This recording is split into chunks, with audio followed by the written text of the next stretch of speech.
Welcome in. I hope you had a good Thanksgiving holiday weekend. This is the WHHI Daily News, where we strive to bring you more Lowcountry news more often. I'm Bob Stevens.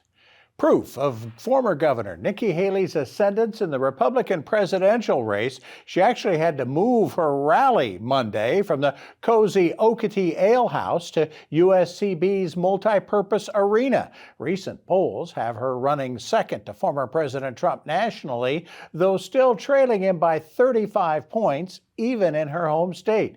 Trump did attend Saturday night's USC-Clemson game as the guest of Governor McMaster, staying through halftime. Earlier, he had announced a list of 30 more state elected officials that are endorsing him, including Bluffton State Rep Weston Newton. Judge Clifton Newman wanted Alec Murdaugh's victims to have a chance to look him in the eye before Newman passed sentence on Murdaugh's financial crimes Tuesday morning in Beaufort. A plea deal before Thanksgiving would have Murdaugh serving 27 more years in prison for stealing millions from his clients over the years.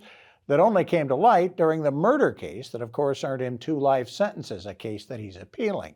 But he has admitted to the financial crimes and will accept Judge Newman's sentence.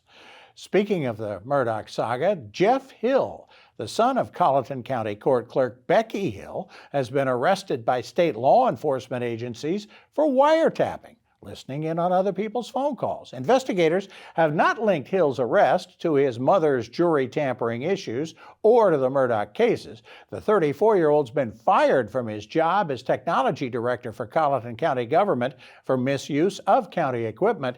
That's a job that paid over $90,000 a year. Thanksgiving night wasn't even a safe time in Burton these days. Sheriff's deputies say 2 men, one a 28-year-old from Seabrook and an 18-year-old from St. Helena Island, were socializing between 2 mobile homes in the Independent Mobile Home Park on Shanklin Road when an armed man approached them and began firing shots. The 18-year-old had to be flown to MUSC in critical condition. No names of the victims or any possible suspects have been released. And a suspected bee-killing hornet has been trapped in Jasper County, the first sighting of the invasive hornet in South Carolina, worrying Clemson officials that are trying to protect the state's beekeeping industry. The first sighting of the hornet was in Savannah in August. Traps had been set up along the Georgia-South Carolina border. Only the 1 hornet has been caught so far in Jasper County, but area beekeepers are watching out for the yellow-legged hornets. They feed on bees, but they're not any more harmful to humans than other hornets. For more details on these stories and other Lowcountry news, we invite you to visit the sources listed on your screen. We're going to talk sports in just a little bit, but first, let's talk about the weather. The weather a little dank and dark over some of the Thanksgiving weekend. Hopefully bluer skies to come. Maria Soden? Thanks, Bob. Yep, so taking a look ahead, we're not going to see as much rain this week, but we are about to see a freeze watch in effect throughout the next few days. So taking a look at Tuesday, it's going to be sunny to partly cloudy, with Hilton having a high of 55, a low of 41, Bluffton's going to have a high of 55, a low of 39, and Beaufort's going to have a high of 55 and a low of 41. The sunrise for Tuesday is going to be at 7:02 and sunset's going to be at 5:18. Looking at the beach tides, high tide's going to be at 9:34 a.m. and low tide's going to be at 4:51 p.m.